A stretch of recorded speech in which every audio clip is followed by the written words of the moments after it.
It's time for Supply Chain Now Radio, broadcasting live from the supply chain capital of the country, Atlanta, Georgia.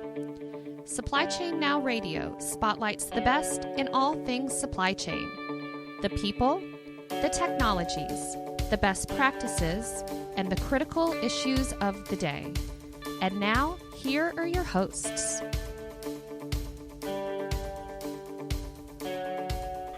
Hey everybody, Scott Luton with Supply Chain Now Radio. Once again, welcome back to the show. Today's show, we aren't broadcasting from Atlanta, Georgia, but rather we're broadcasting live from Austin, Texas, home of EFT's Logistics CIO Forum, a Reuters event where we've been interviewing some of the most innovative thought leaders that are up to big things, doing big things, leading big things across the Indian supply chain industry. And our team is proud to continue our partnership with Nick, Asif, and the EFT and Reuters Event team. So you might have heard there a little bit of enthusiasm. So let's welcome in my fearless co-host here today, Greg White, a supply chain tech entrepreneur, chronic disruptor, and trusted advisor. Greg, how you doing? I'm doing great. I'm glad you added the chronic disruptor. Yeah, well, the hot industry. Yeah. We talked about that, I think, yes, that's every right. other episode. That, like I said before, chronic has a dual meaning, and considering some of the companies that I the cannabis advise. Industry, and we'll let our listeners just look that up. Just let them have hang. a good time with that. Yeah. Okay, so Greg, we've got a great repeat guest. This is our second or third repeat guest as we continue to cover this event. People love us; they keep coming back. Well, it was that.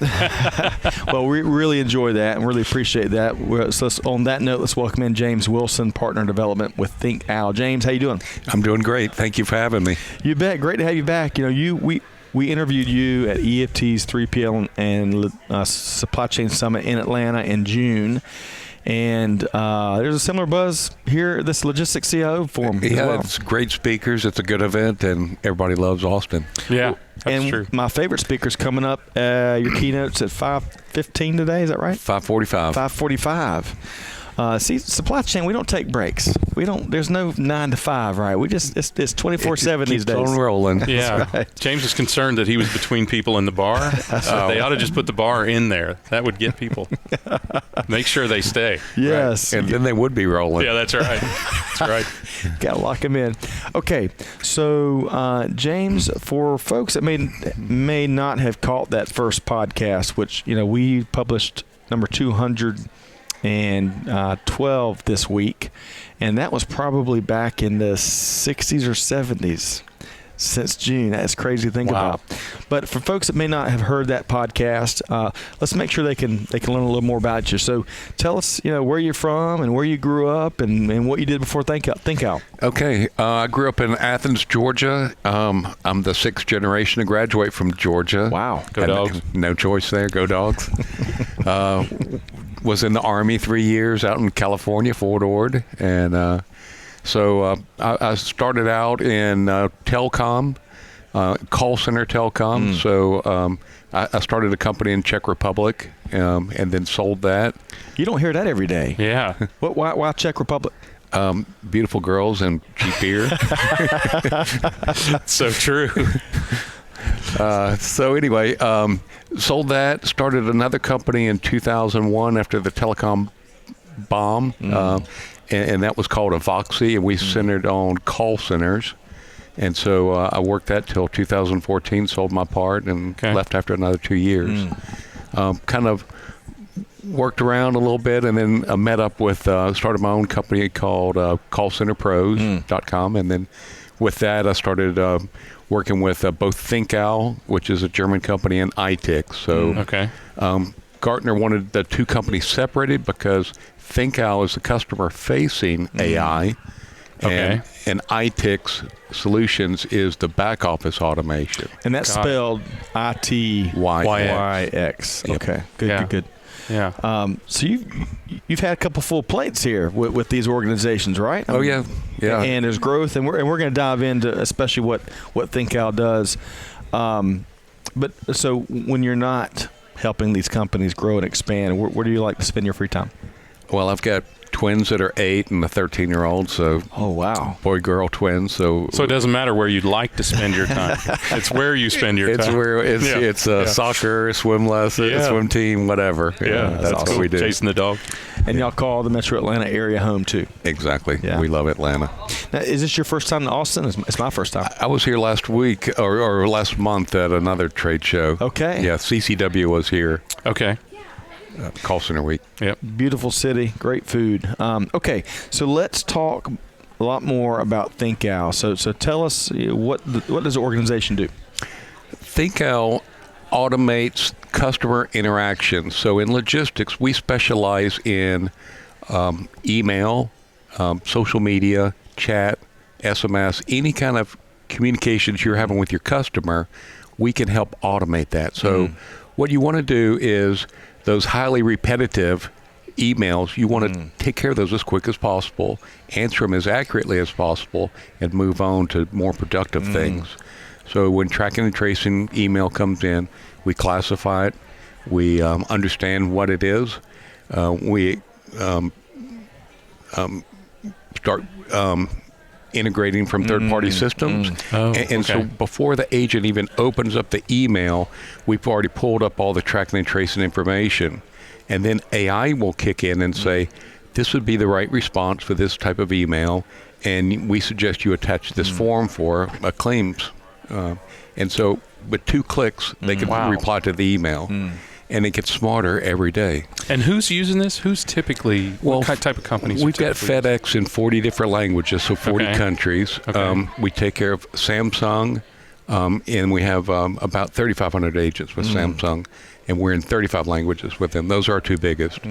And it's predominantly customer support, or APICS is always customer support. Got it. So Okay.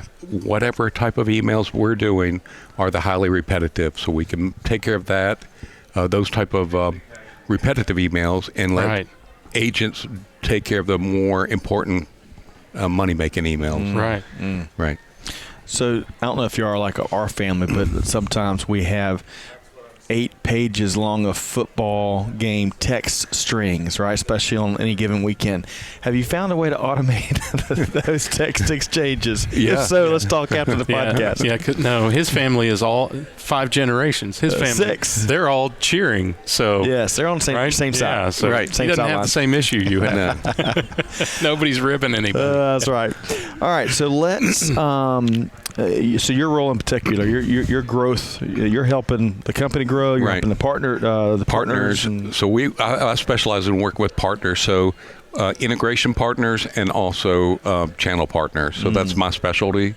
But I'm also helping new customers, and I'm working with our channel sales team as well. So it is a sales role. I bet that's like 3 full plates. I mean, especially as much as the company's growing. Yeah, a lot of hand holding, a lot of training, a lot of demos, and yeah. Good stuff. Okay, so what brings you here? But beyond your keynote, I know that clearly you're an EFT fan Right. as well. We are. Our second event here. What else do you enjoy about an event like this? I really like this particular event is so rich in CIOs who are the heart, and you know, you realize now CIOs are now chief data officers. Right. There's a lot of different variants of a CIO Right. today. So that was kind of eye-opening, and you know, understanding their mindset and hearing where all these CIOs started and where they came from and where they're going. Yeah, we've really have enjoyed that as well. I am not a technologist. You know, I didn't go to school for computer science or something, IT degrees or whatnot. But what you said is really accurate. You know, we've heard from a lot of CIOs that grew up in other industries, and then the supply chain industry is recruiting them because of just the overwhelming amount of technology here. But what's neat about that is, you know, we were talking with a CIO on one of the last podcasts, and you know, he'd already been, he knew analytics backwards and forwards, and was recruited in 9 or 10 years ago as supply chain really began, you know, Right. doing something with all the big data Right. it had been accumulating. And so for him, it's kind of old hat, right?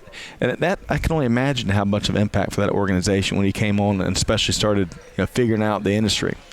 Because if he came on 9 or 10 years ago, that was way ahead of. I mean, it's mostly been in the last 3 or 4 years that are. That's right. Well put. Yeah. Yep. So, on that note, let's talk about some of the other supply chain trends, going broader. What are some of the supply chain trends or challenges or topics that you've been tracking more than others lately? What we're doing now is we're opening up our AI platform where people can actually, process-minded people can actually start creating their own process without help of a bigger company. So, for instance, FedEx over in Europe, everybody knows you can Google your tracking number. But when you email FedEx in Europe, that is new to me. That is new. I might be the last person left on Earth that we can do that. Now everybody knows. That's right. Sorry about that. No, Scott, okay. I'm messing. After Googling, you can actually email your tracking number, and they will give you a 15-minute window. So they go to the truck, find out how many stops are ahead, and then estimate that 15-minute window. Yeah. So in Europe, you don't have to leave a package on your front step or have to wait there 4 hours for it to come. Right.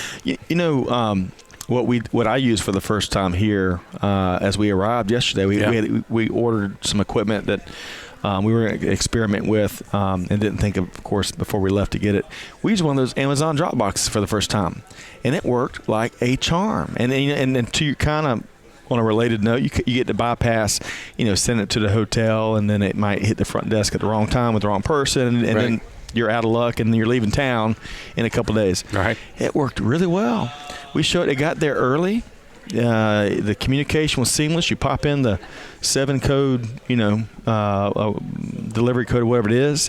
It tells you what box opens at the door. It was very impressive. Have you used the drop boxes yet? We have, and it's in downtown Atlanta, next to Georgia Tech. That's the only one in Atlanta. Oh, really? So, yeah. That's an interesting Sorry, not to get too far off topic here, but that's a really interesting evolution because we had a drop box in suburban Cobb County, west of Marietta, at a Meineke muffler store, and you could both pick up and do returns at the locker, but it disappeared, and that was 2-3 years ago. Way ahead of its time. And it was an Amazon one. So I think what's happened is Bubba pulled in and hitched that thing to the back of his truck. I think what happened.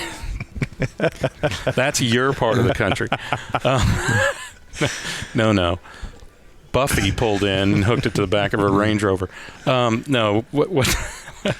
What happened was I think they pulled him back out and then figured out that they needed a certain population density to have it be useful. Because I know that thing could not have been full. Where we were. Well, and really all of this, when you were talking about the technology of automating the delivery information, the communication that you have to have, right? Especially when you're sending, packages to, this drop box or that drop box, and also trying to coordinate when you're going to be through that part of town, because we all know living in Atlanta, based on traffic and when you can be and when and where, right? Yeah. But it seems like y'all's technology at ThinkOwl is helping to automate a lot of this critical communication that you have to have in the world of logistics, right? We are. Yeah. Absolutely. Especially back again with the customer-facing side of it. Right. So customer-facing can be, claims and damages and those highly repetitive, but also once we see 250 emails of a new subject, it automatically will create a new response for that. Wow. So it sounds like some of what you're doing, I can't, one of the terms that we've been hearing in the last couple of years is robotic process automation. Is that a tangent, or is that core to what you're doing?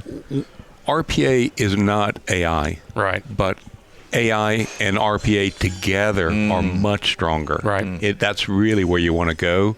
And a lot of RPA is not AI. So a lot of AI is not AI. Exactly. That's kind of. So we started in 1996. Our first patent, it was called PTME, and it was non-rules based AI. So it was actually using algorithms to help respond to an email. Got it. Dang. Yeah, and learning off negative reinforcement from the human agent. Do you ever get involved in any of the coding? I mean, it seems like you No. Well, and I ask that because it seems like you get the technology on a pretty deep level. We do. We have to. Yeah. I mean, you work for a German company, and Farfgenügen, you gotta learn it.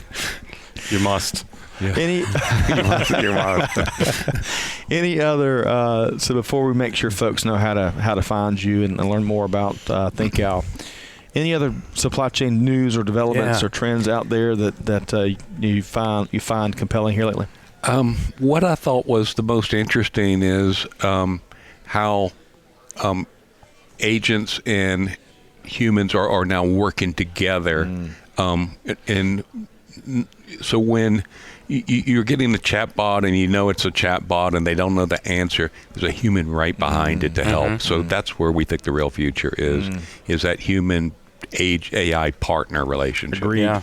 And that will only continue to help the AI to so learn. It's not that scary AI. Right. It's kind of that partner, we think of as the little owl. Your buddy. Yeah. The little owl on your shoulder helping you. Yeah. Well, that has been a common refrain on our shows. It's not like technology and AI, machine learning, and insert popular technology here is coming to get you. For folks, again, I feel like, we're beating a dead horse in many ways, but it's such an important message. It is there to complement a workforce. And for folks that want to learn new things and are willing to do new things and step through the door and raise your hand and volunteer and learn and apply these new things, this technology immersion that's taking place across the supply chain industry is going to open up a lot of new doors and, more importantly, opportunities for folks, right? Yep. And so going back to how your technology, the bots and the people are working together, right? Exactly. And so when on that, when does the and if it doesn't work like this, just tell me, obviously. But in my mind, it's like I've got to get fixed. No. When does how does so let's say it's a text back and forth with a bot and a consumer, and it appears at first to be mundane and just standard rule of the day. How does the technology say, what, this is something that requires human? I need an intervention. Yeah, how does that work? So every email, the agent would know how assured it is of the correct answer. So if it's 95%, got it, and the SLA is 2 minutes, the agent just can ignore it and it'll go out in 2 minutes, or he can hit send and it'll go out immediately. But if it's 75%, he wants to read it and make sure or change it slightly, and we learn from that change. So you present a confidence factor in. So it's kind of like when you raise your hand in class. Do you really know the answer to the question? Right. Like, I think I know the answer to the question. Right. And let's not the smackdown. Let's let little Jimmy take this question. Right. It's kind of like that, right? So you want to have that SLA that you're going to get that answer out quick, but you want to make sure it's the right answer. And AI needs that negative reinforcement to learn. So that's where we've always been. Because it assumes it's right. Yeah. Right? So not unlike the current generations, it assumes it's right until it's told otherwise. Well, and I'm assuming setting up the recs or the recs and the service levels and defining all of that up front is critical. Yeah. So you can have different service levels per customer, per category. So maybe if it's a financial question, or maybe somebody says, hey, I'm going to call the Attorney General, maybe legal's brought in, right? For all those key phrases, legal, lawyer, all those, So you clearly are working a lot in the logistics space, but I hear a platform from what you're describing that it probably is a wide variety of applications across industries. Yeah, we're in 10 different industries. Okay, outstanding. Yep. So how can our listeners learn more about, either get in touch with you, James, or learn more about ThinkOwl? All right, my phone number is 404-936-4000, and my email is james.wilson@thinkowl.com. Bold move. Yes, fearless. Out your phone number. Hey. Fearless. I love that. Everybody out there, call James. Call me. ThinkOwl.com. Yeah. Fascinating. And it really neat to be able to reconnect with you as y'all continue to grow. I think y'all's technology, I can just think about all the different directions you can take it and apply it. So, and what podcast number will this be? This we'll have to let you know. Oh, okay. So we know that it's somewhere around 222. That's right. Okay. Easy to remember. We'll let you know. Okay. Well, so as we continue to crank out content, we've got we've published over 200 now, right? Mm-hmm. But then we've got a lot of episodes that are still they're in post production, right? And we're publishing Monday every weekday. Yeah. Which is also a big change from the last time you came on the show when we were publishing once every so often. Yes. I think that was the schedule. Once every so often. We're laughing, but we kind of published as ready. Right. So sometimes a lot of shows would be ready same day, and we'd roll that dump truck back and dump it on the market. And, we're trying to, as you might imagine, really put our finger on the pulse, learn what our listeners and consumers want and when they want it, and try to serve that need as best we can. So, but James, great to reconnect. We want to bring you back on down the road a little bit, and we'll get another update on the cool things that ThinkOwl are doing. What was that other organization? APICS, and it's APICS Solutions, and that's ITYX Solutions.com. Perfect. And that's the back end. That's the back office automation. Non-customer facing. Mm-hmm. Got it. Interesting. So, one last question. You want to make a bold prediction when it comes to the Georgia Bulldogs? I knew he was going there.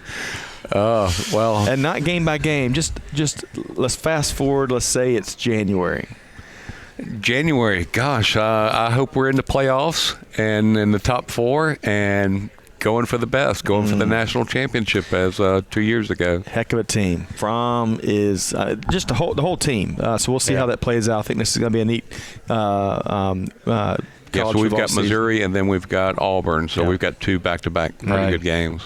Here we come. Well, you heard it from a 6th-generation Bulldog, which that's cool in and of itself. But big thanks to our guests here today on Supply Chain Now Radio, James Wilson with ThinkOwl. To our listeners, stay tuned as we continue our coverage of the EFT Logistics CIO Forum. Of course, a Reuters event now, right here in Austin, Texas. Be sure to check out other upcoming events, replays, all of our interviews, you name it. Other resources at supplychainnowradio.com. Check out our new blog, which is cool. We had Roadrunner and Roadrunner Freight and Vector Global Logistics in recent blog posts. Yeah. You can find all that at supplychainnowradio.com, and you can find us on really anywhere you get your podcast from. The Apple Podcasts, SoundCloud, Spotify, Greg's favorite. YouTube, of course. We publish. Where else do you learn anything in this world anymore besides YouTube? We like publishing a lot of our behind-the-scenes footage and some other videos on YouTube. But be sure to subscribe so you don't miss anything. On behalf of the entire team here, Scott Luton wishing you a wonderful week ahead, and we'll see you next time on Supply Chain Now Radio. Thanks, everybody. Thank you.